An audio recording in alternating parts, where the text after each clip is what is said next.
Senator. Thank you. My name is Kurt Bramble, State Senator from District 16, which is essentially the city of Provo. Over the last 4 years, I've had the opportunity to participate at the national level with the National Conference of State Legislators on a executive committee task force on immigration. On April 9th, I had the opportunity to be in the meeting with the senior administration officials at the White House. We were supposed to meet in the Roosevelt room. We got bounced down to the Ward room because Rahm Emanuel had some other meeting for us. But nonetheless, we reviewed a bipartisan proposal put forward by Senators Chuck Schumer and Lindsey Graham. These incorporate many of the postulates that we heard from our governor. I think that we can find a solution that actually works. I applaud General Shurtleff coming forward with his 5 keys when he talks about the root of illegal immigration is economic, and public policy that ignores the economic aspect simply is not sustainable. Recognizing the challenges and the emotions, I want to thank the governor for his leadership and for the legislative leadership here and the community leadership in trying to come together. Thank you. Ken Bullock, I'm the Executive Director of the Utah League of Cities and Towns, and first, Governor, I'd like to thank you for your inclusive nature as you've done this over the years that I've known you of bringing a lot of people together to solve problems. I would add a little different perspective to this. Is I clearly believe everyone acknowledges there's a problem, but I don't think everyone understands what the problem is. There's different perspectives to what the problems are, but I don't think we have a comprehensive view of what the problems are collectively. And before we can get to a solution that people can buy in, we clearly have to understand all the components of what the problem is. And then we can have, I think, a very civil dialogue of how we can address this problem. And again, would thank the governor and others for including the local governments in the discussions here. Chris Burbank, Chief of Police for the Salt Lake City Police Department. Thank you very much for allowing me to be involved in this meeting. My position is a very narrow position because it involves local law enforcement. And when you look at the comprehensive nature of immigration reform, which I don't think anyone in the room disagrees needs to take place, my concern is increasing or expanding local law enforcement's role in immigration enforcement. I don't stand alone in this, as the major city chiefs voted unanimously, the 60 largest cities in the country, that we should not be involved in immigration enforcement. In fact, it is a civil law, civil federal law, that is not a criminal law, that to put local law enforcement in that position weakens our position with our community members, drives a wedge between a significant portion, especially in Salt Lake City, a significant portion of our population, and ultimately will lead to more crime because we will have less cooperation with the citizens that we serve. The notion of a probable cause or reasonable suspicion standard that does not include race when you talk about a status is very difficult for law enforcement. I am unable to think of a time, other than short of someone running from the border, that you would create probable cause without introducing race or ethnicity into that equation. And so it is a very difficult standard because probable cause or reasonable suspicion is based on articulable facts that a police officer can see. Thank you very much. Thank you, Governor. Appreciate the chance to join with you. I'm Speaker David Clark of the Utah House, and I noticed that we're in the Senate building. It's where the power problems were, not in the House building. Very challenging.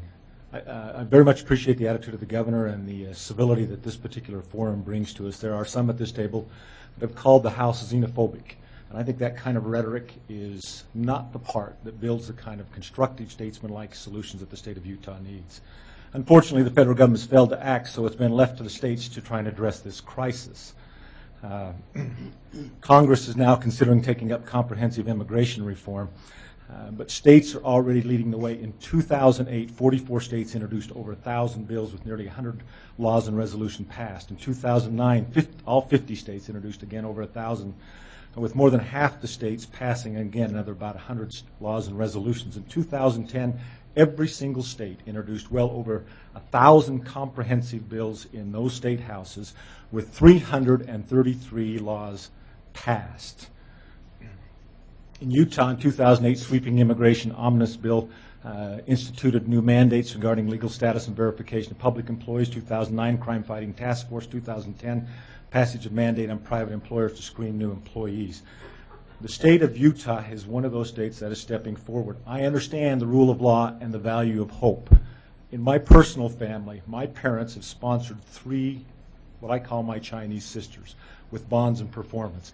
My brother has 4 children that look differently than his other 4 children that he's adopted from around the world.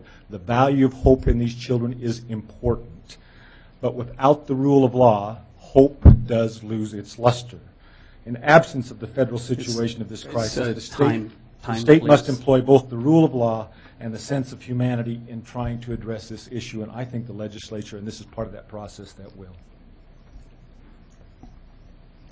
Thank you, Governor, for inviting me. I do appreciate that. As the executive of the second largest government in the state, we represent almost over 1 million people, and also provide services to about 35 to 40% of our population, whether it's through the jail or health services or recreation programs. And so this issue is important to us. And Salt Lake County does not support illegal immigration, and we enforce all the laws that come forth. And Salt Lake County is actually one of the first governments to implement SB 81, the Employee Verification Law, and I know our sheriff, who's here today, enforces all laws in the jail. The federal government has let us down. We agree with that, and we agree that we need an immigration system that works. I like to say we have 2 signs on the border, one that says welcome, jobs available. The other one says no trespassing. So our federal government needs to come up with something that is uniform and sends the same message. The solutions we need will have to be practical, enforceable solutions. Unfunded mandates or unenforceable laws will do us no good. In Salt Lake, in Utah, there's an estimate that we have 100,000 people here who are undocumented. The math shows that would be about 40,000 people in Salt Lake County alone. And a law that says we need to put everybody in jail or somehow we're going to try to do that just won't work. That would cost us over $1 billion in Salt Lake County alone. So we need careful reflection, we need civil discourse, and practical, enforceable solutions. Thank you. My name is Lance Davenport. I'm the Commissioner of the Utah Department of Public Safety. I, too, appreciate the opportunity to participate in this discussion today. I speak on behalf of the Utah Department of Public Safety, which includes the Utah Highway Patrol, Driver License Division, and State Bureau of Investigation. The mission of DPS is to provide a safe and secure environment for all people in Utah. We've been dealing with illegal immigrants for many years, primarily with those who commit traffic offenses and who seek driving privileges. We are keenly aware of the limitations of our current system and are at times frustrated by the lack of resources available to us to assist us when we encounter illegal aliens in the course of enforcing Utah laws. We, along with our local and federal partners, are doing the very best we can with the limited resources that we have, and I would emphasize that our resources are limited and stretched. Today I would call attention to the many Utah laws that have been passed in the recent years addressing illegal immigration issues. Senate Bill 81 in 2008, Senate Bill 40, and House Bill 64 in 2009, to name just a few. These are excellent examples of how and what can be accomplished when we all work together to create the best possible solution to a particular problem. We need a comprehensive plan, adequate funding and resources at all levels of government if we're going to solve the immigration issues that bring us to the table today. My hope is that DPS will be invited as we continue this discussion in the future in a reasonable, rational, and a realistic manner. Thank you.